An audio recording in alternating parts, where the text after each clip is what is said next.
Thanks, Noelle. Yeah, I decided because last time we kind of breezed over structure.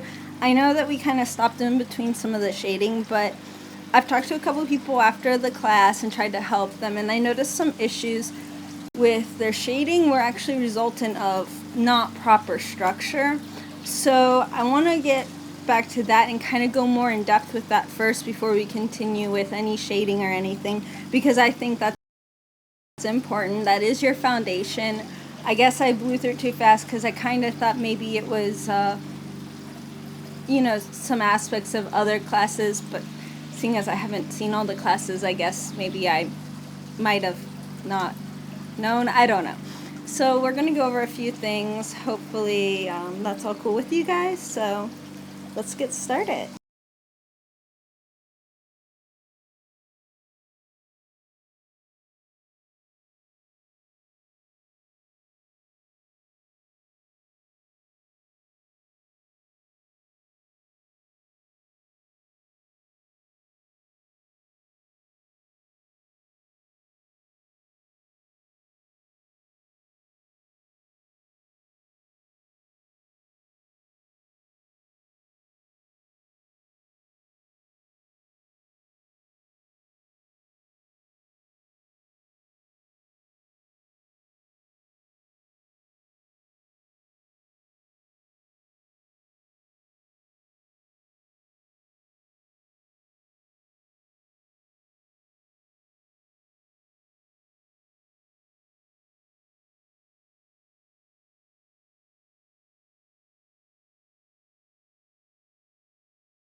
Oh, you're being tricksy now, Purple. Okay, I guess we'll start with the coat.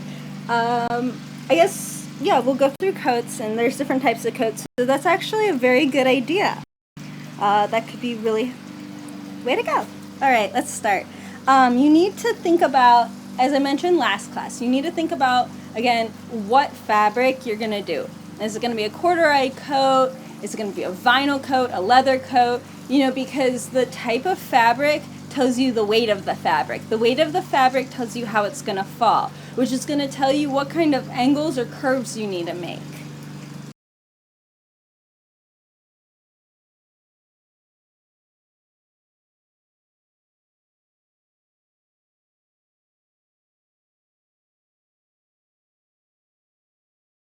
Sorry, these are going to be roughy sketchy, so please bear with me. But it'll give you the general idea, which is what I want you to take away with, because, a lot of you are, I think, much better than me. Hopefully you can take away with what I said to make even better art than mine, and that's what I hope.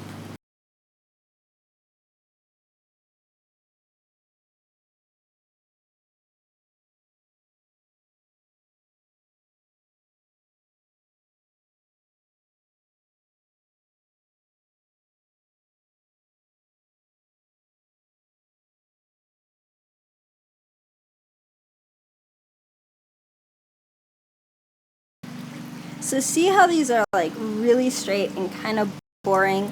You want to make sure that you keep the shapes, but they're not so structured that they're flat. Remember, even if it is a two-dimensional drawing, you're trying to make something that's three-dimensional. So that's what we want to do.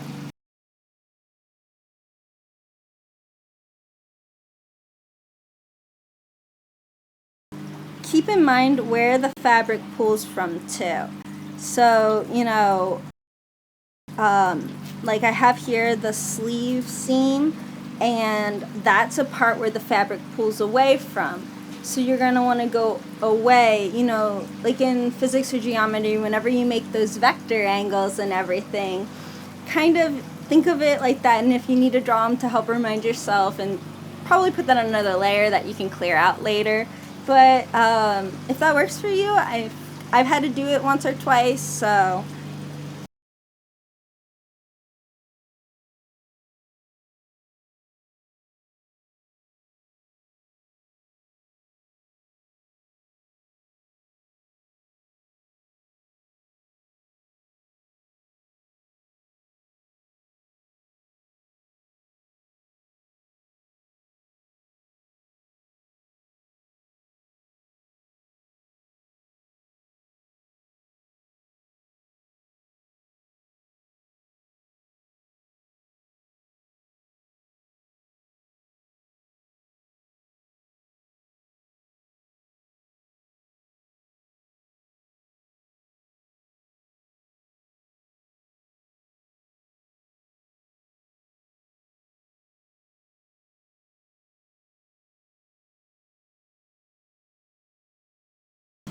So now, if you're making a man's coat, it's probably going to fall down straight, no matter the fabric. It's just how it flows is going to be different. If you're making a woman's coat, you need to keep in mind that not all women, but most women, heck, some even guys do, have boobs. So you need to account for that. You need to account for, is this a tight coat? Is this going to be a loose coat? Is it belted? Again, with your focal points of where the fabric's gonna pull. So really quickly, I'm just gonna kind of make a loose whatever, so we can see where they pull, and then go from there.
Okay, not the best in the world. Like I said, it's really rough.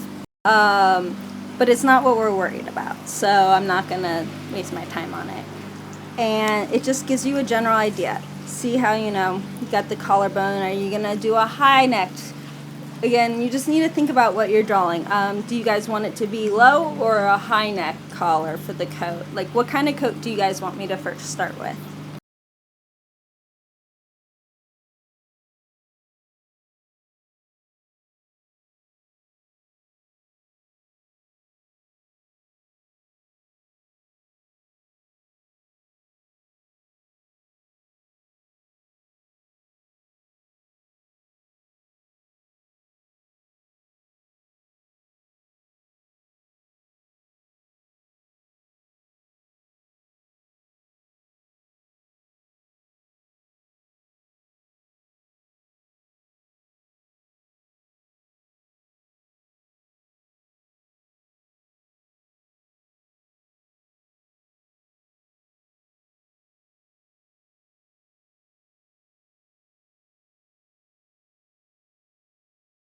Alright, a petticoat. I was thinking a petticoat or a trench coat, so let's go with the petticoat. We'll draw the kind of there's multiple kinds of petticoats, so sorry if it's not the one that you guys were thinking of, but alright, let's go.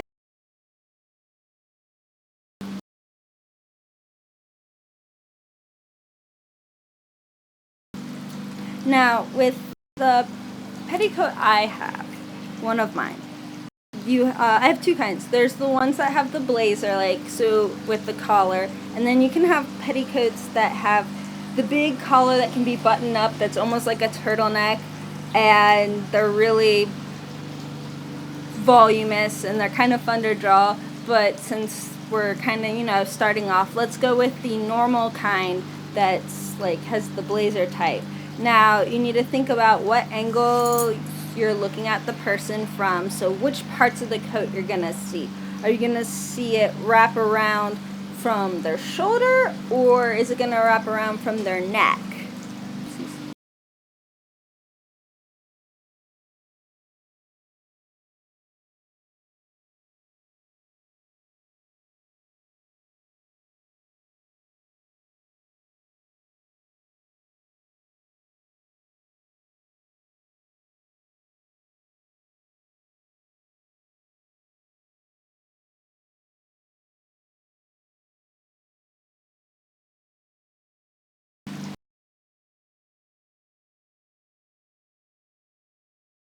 From the neck is more a petticoat, but I just want to show you, if you're drawing something else that's part of the fabric that's pulled over, one of those women's jackets they wear over their dresses in a formal occasion.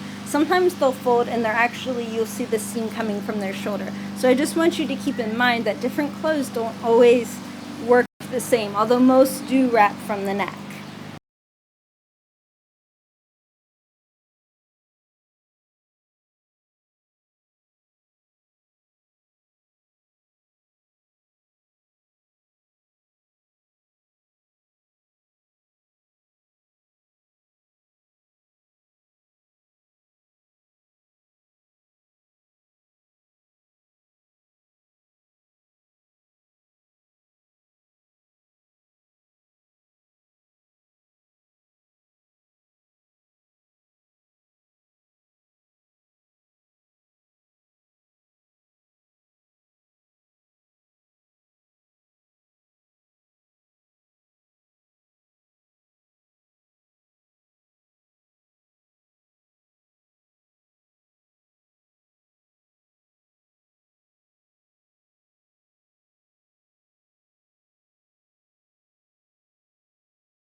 So again, you want to make sure that there are lines and folds and that the folds go in the direction of your fabric. I noticed several people whose lines seem to defy gravity, and so you need to keep that in mind, because when they went to shade it, then their shade was where they're actually, because of lighting, should be light, not shadowing. And I'm not trying to single anybody out. I just want you guys to think about this, understand this, so that what I taught last time and what we will hopefully get into in a little bit will, you'll be able to fully take advantage of it right.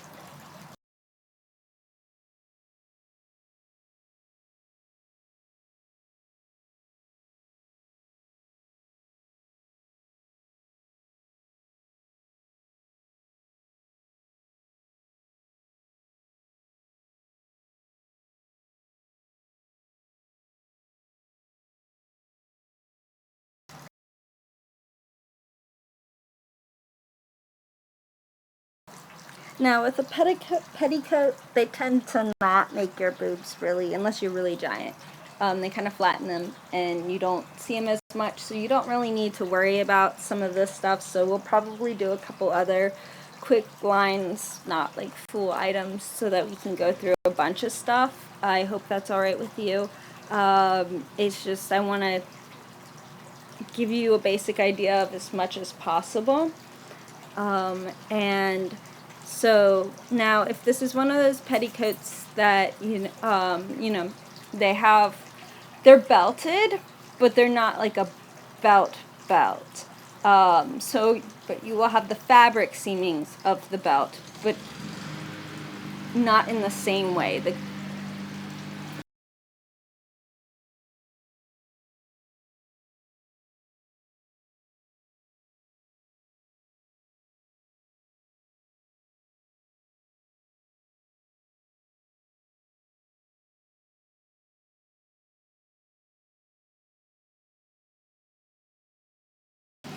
So instead of having, like, say we had a trench that was belted, or even a sweater dress, it would probably flow more from it differently, like when we talked about the draperies.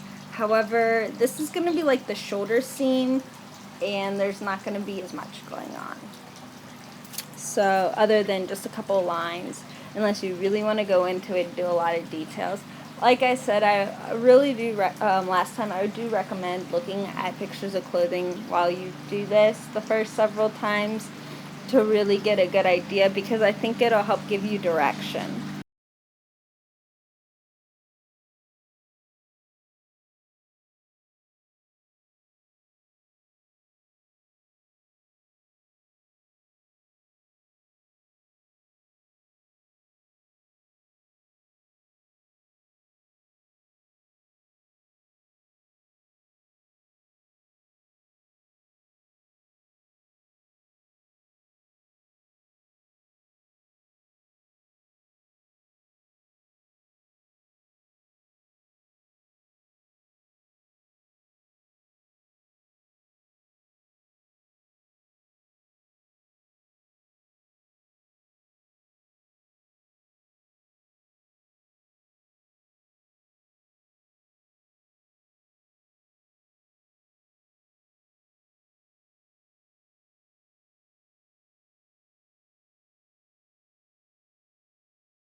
Here we have the basis of what could be a sundress, a cheerleader's dress. It's, again, a rough outline. And you want to just keep your lines, make fabric folds with the thing. Let's get on to the shading, because this is really boring and I apologize.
No, I don't want to do it that way.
Okay, it's a little bit of a hot mess, and I apologize. I should have got a couple things together, but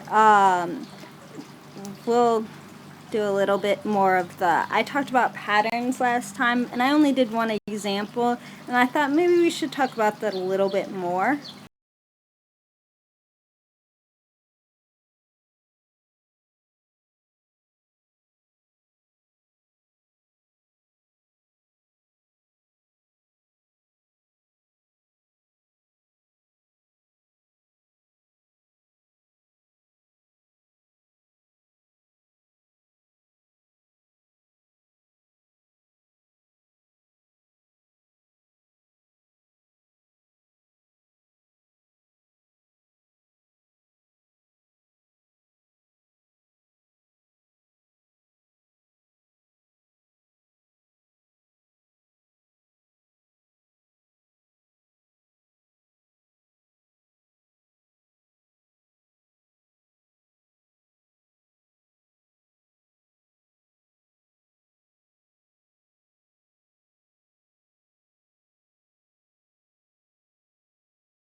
Alright, we have really rough shading, but that'll help give us the basis to deal with the patterns.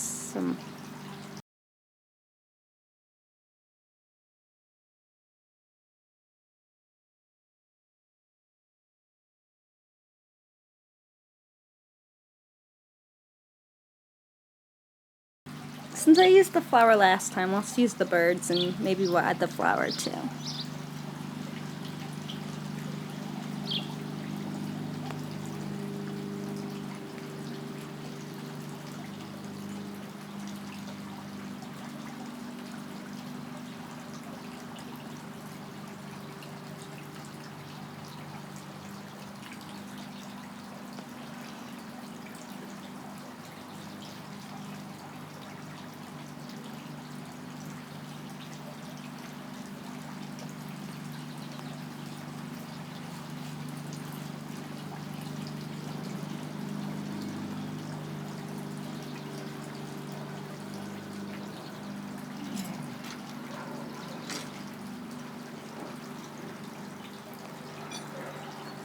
No, that's terrible. That was a terrible idea.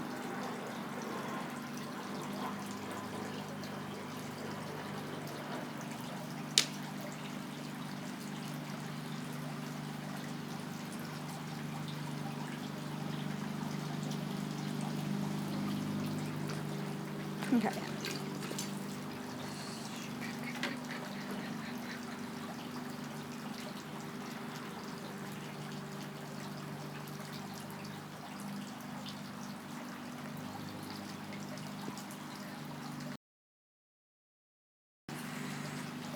Alright, so I'm going to, again, you need to lightly smudge and kind of move. Sometimes smudging though doesn't work, so sometimes you have to redraw the things along with.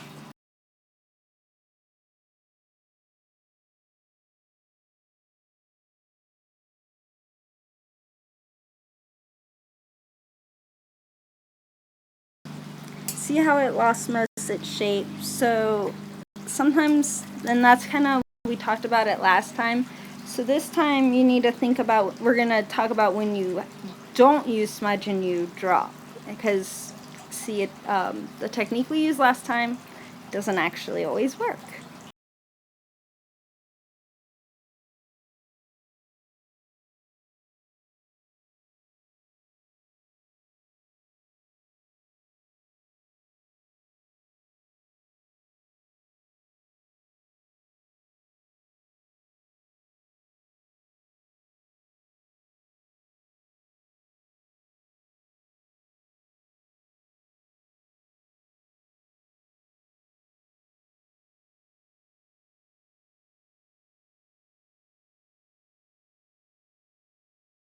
Apparently I can't draw bird shadows very well, so we're going to move on to a different shape.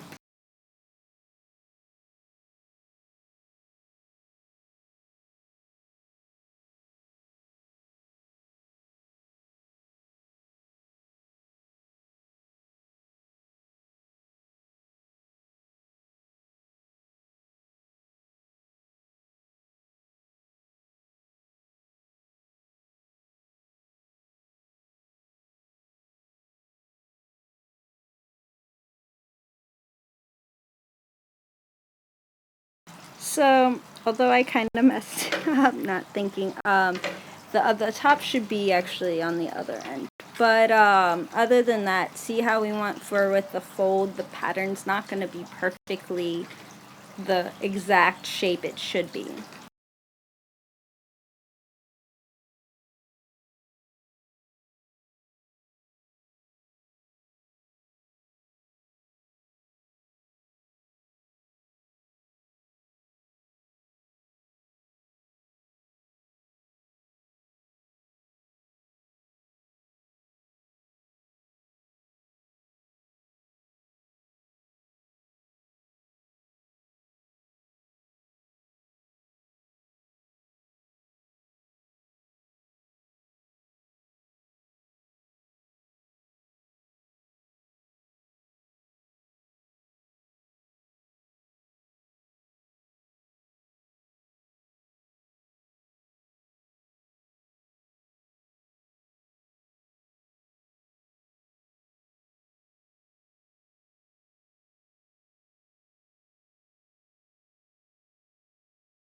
And I won't lie, I still smudge a little.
And then I'd go from there to shade the object, but also as I shade what the actual object would look like, I also keep in mind the shadows of the fabric. So you want to shadow both the fabric and the object.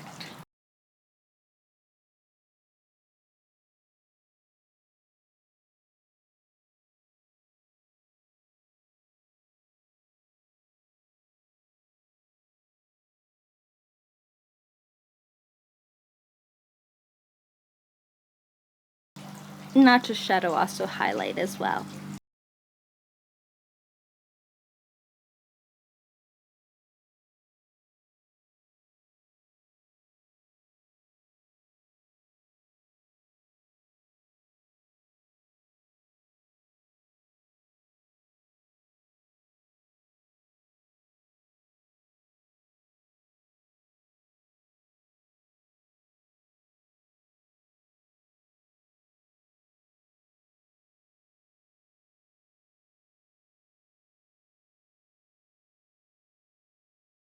So this is really rough, but do you get the general gist of where I'm going with it? And you can adapt it to your style how you want, which is one reason I'm trying to leave it somewhat vague so it's not word for word my style, but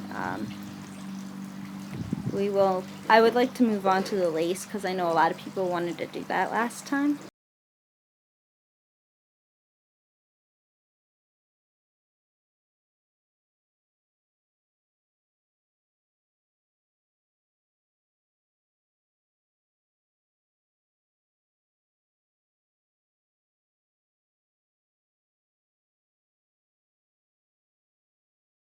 Oh yes, I do lots of cross hatching.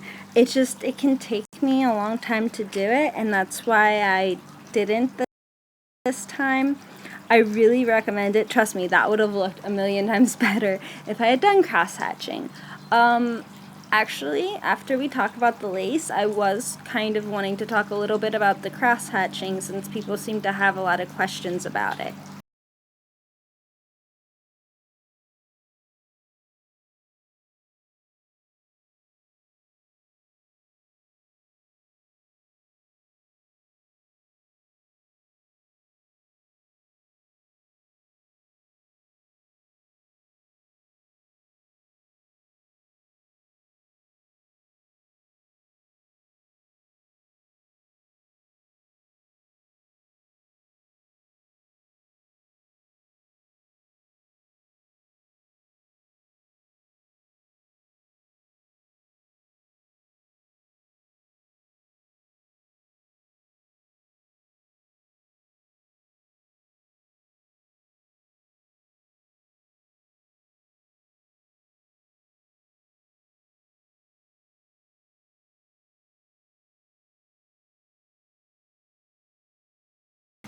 It's making me sound insane. Well, then there's nothing wrong with it, I guess. But, anyways, I don't know. For those of you who saw the class, you'll remember we did this. I will just smooth out the lines real quick, but of the shape.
Yeah, I figured that I'd leave my audio to the minimal because the water fountain in the background.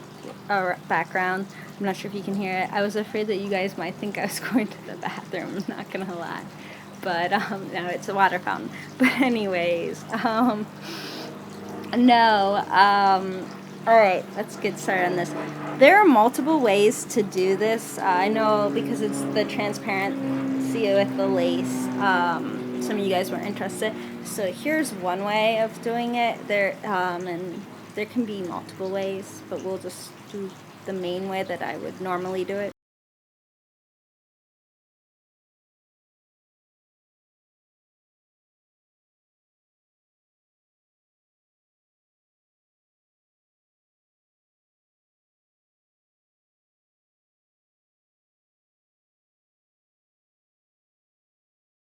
Now, for those of you who watch Sebi's class, Sebi being Sebastian, may be well familiar with one technique I'm going to use. We're not going to use it yet, but notice I copied a layer. We will do that again in a little bit.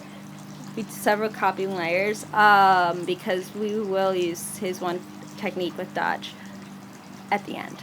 But we're going to use this copy layered, and we are going to use the on function for vector, and the most medium gray we're going to turn it into, because when you make in an overlay, the most medium gray, if for those of you who are unfamiliar, it's like the most neutral. So it doesn't darken or lighten when it's at that color. So it's a great base color for if you want to maintain the shape when you use overlay and you're not going into other parts of the sketch.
Um, sorry.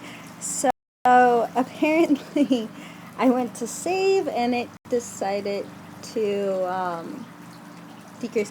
Cannot all of you guys hear me, or because I'm getting the impression, or is it just when I'm pausing that people think I'm still talking?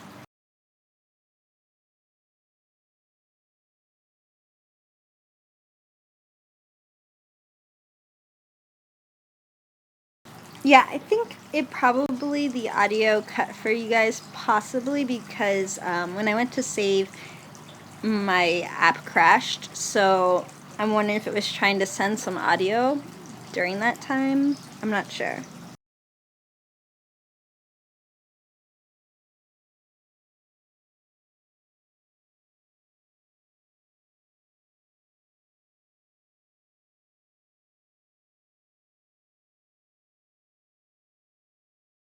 So you didn't hear anything I said, and then you didn't hear my recap, I guess. If you did hear any of that, uh, I guess say so, and then say otherwise if you didn't. I don't know. Oh man, this is turning into a hot mess, isn't it? And part of it's not my fault. I blame Black Pawn. It's his fault.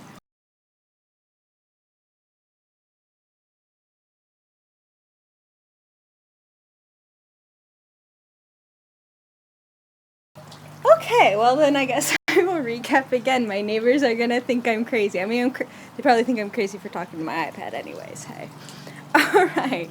So, basically, what we did is we took the main vector and then we added, copied it down.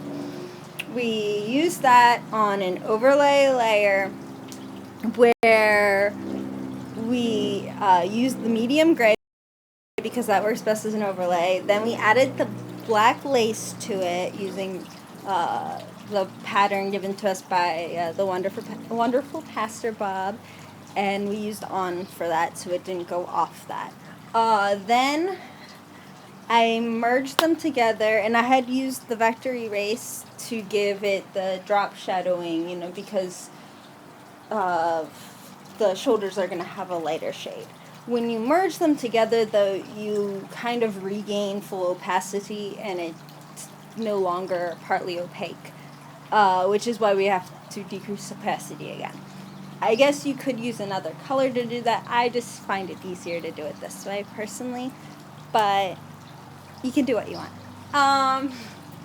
Then I added on another layer. You did the shadows, and I did that on an on layer. Then we copied the base layer that did not have the shadows but had the lace pattern. We put that above the shadows layer and we switched it to dodge. I kind of maybe stole that technique from Sebastian, not gonna lie. Then I did merge the two shadow layer and the bottom layer so that I could just easily decrease the opacity because we don't want that layer to be fully opaque because we're talking about lace. It needs to be partly transparent. So how much transparent you want to make is going to be up to you. I think I had made mine 80%, but when I crashed, I think it's at a different opacity now. So does that help?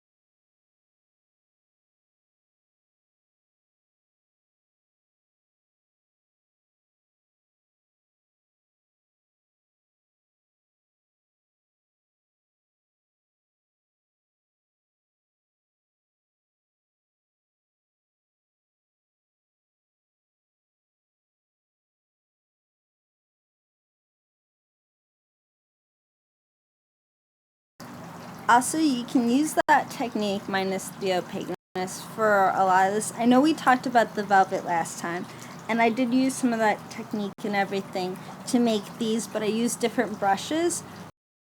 So I just want to highlight on the fact that using different brushes and everything and just kind of experimenting can give you all sorts of cool effects and different textures that can make really neat things, and you really don't have to deviate from using a method that you use for a completely different pattern, fabric material. So I don't know if you guys want to continue on. Let me know.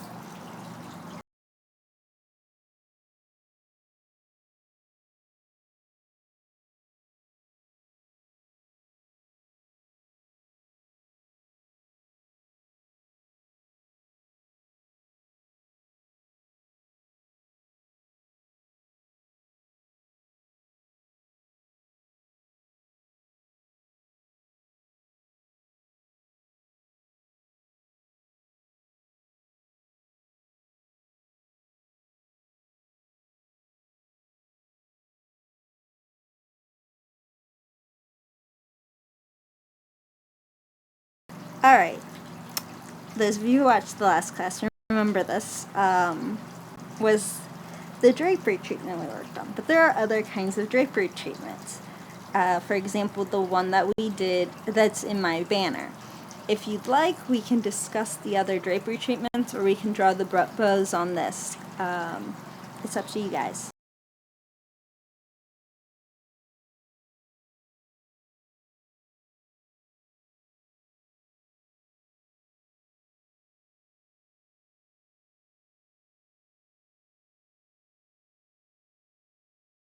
Personally, I'd like to move on to other fabrics, but I don't want you guys to feel gypped out of doing the full whatever for this.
Yes, but you are participating in the class for your own benefit, so I just thought I'd let you guys have more input, because I thought that was the best thing to do. I don't know. Sorry. Well, we will move on then. Alright, there are all kinds of fabric treatments. I don't know if you guys have a preference what we go over.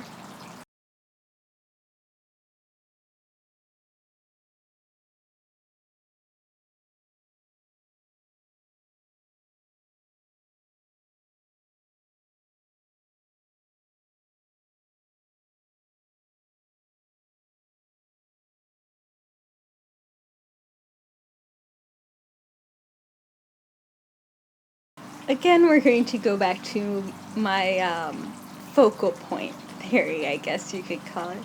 So, a lot of times with fabrics, drapery treatments in particular, you have a special point that the fabric's coming away from. So on the windows, it's obvious, drapery treatments, it's obviously on the edges of the windows, or wherever if it goes past, it'll be there. So you probably want to mark that for your own good. Then think, okay, what kind of treatment is it? Is it going to be on a bar like the last one we did? Or is it going to be one of the ones that the entire fabric drapes down?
What I do is I begin with, I don't know if any of you guys have are familiar with one of the drawing techniques where you actually sketch the whole thing without taking your pen off your paper.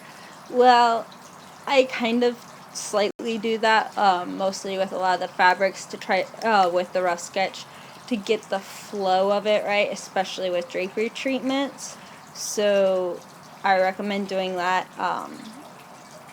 It takes once or twice to sometimes get used to it, but I think it helps give you the actual fluid motions when you deal with flowy fabrics.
Not the best shape. Um, it's a little stiffer than I'd like, but you get the general gist. Yes, no?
And so then if you have a heavy drapery treatment, it'll come down straight like this, and it'll pool on the floor. And then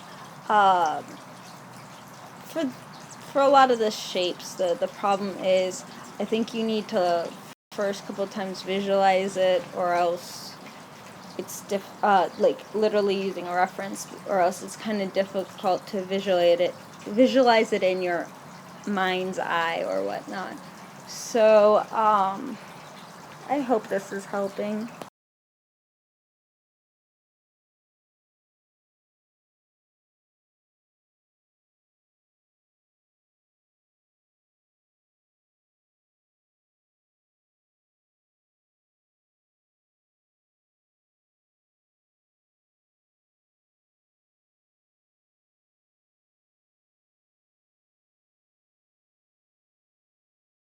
Okay, so the banner that we talked about, notice how we had it fold nicely. I just wanted to kind of, since it's already drawn, you guys can get a better idea. And there's ones that kind of fold and tear out, kind of tuliping each other like this.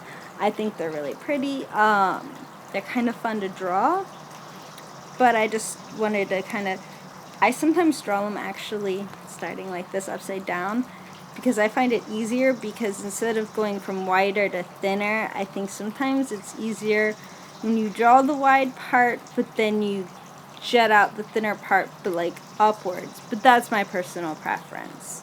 But I thought that, I'd at least, we can try to do that. So I thought I'd at least show you guys what that looked like already being drawn. So.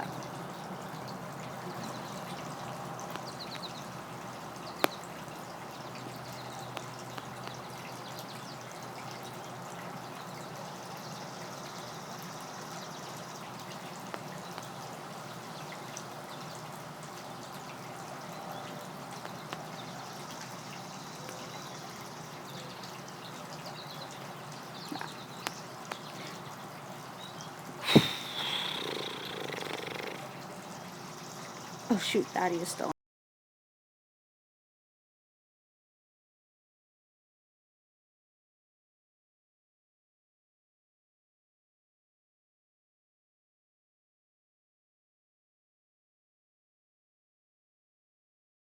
Shh, you weren't supposed to hear that.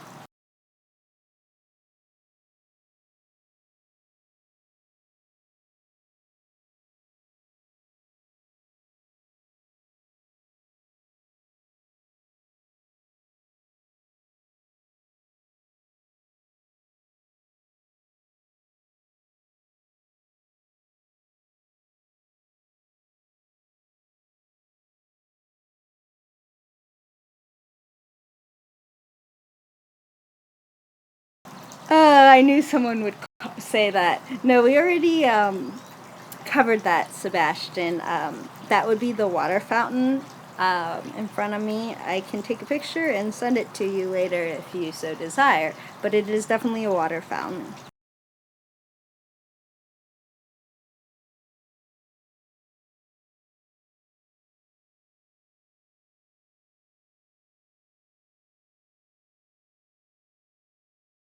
Bunny, my audio's been doing weird things, and I blame it on the fact that I'm using my beta because it's what I used last class.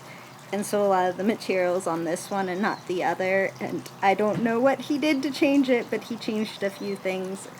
I thought like some of it was only supposed to work in the iOS 6 and I have iOS 5, so I don't know. It's wonky, and I apologize.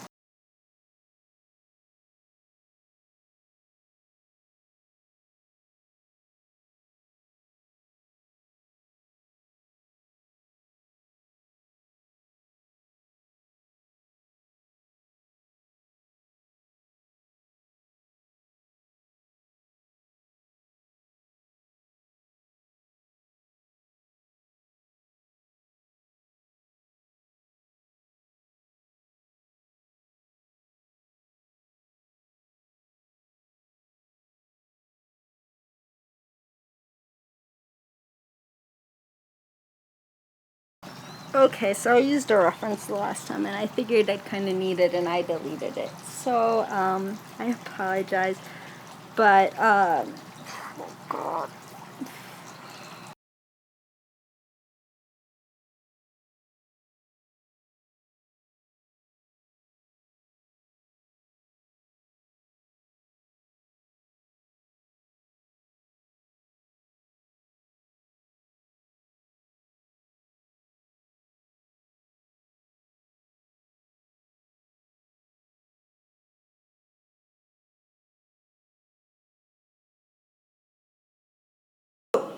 I almost forgot to talk about a different type of drapery treatment. I walked in my kitchen and it hit me. So there's also ones with ruching, which is important to know because of clothing, and I meant to talk about that. I'm so sorry.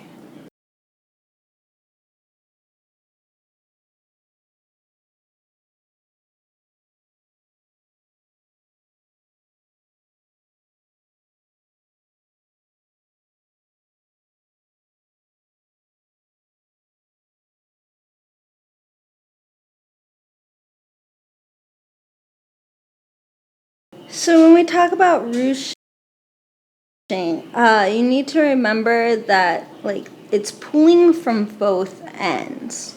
So you're going to have different eras going, which we discussed earlier, from top to center and bottom to center. Like so, except for it'd be easy to see with a different color. There we go. So like that. And which brings me to the next point, was the cross-hatching that we discussed earlier, or said that we would discuss, I should say. So here we go.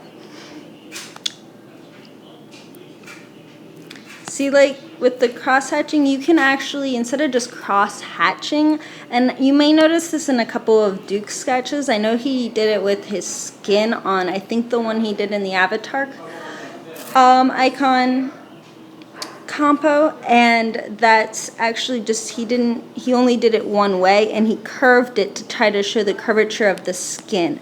So do keep that in mind, that there are forms of cross-hatching other than just the typical crosshatch numerical sign type crosshatching.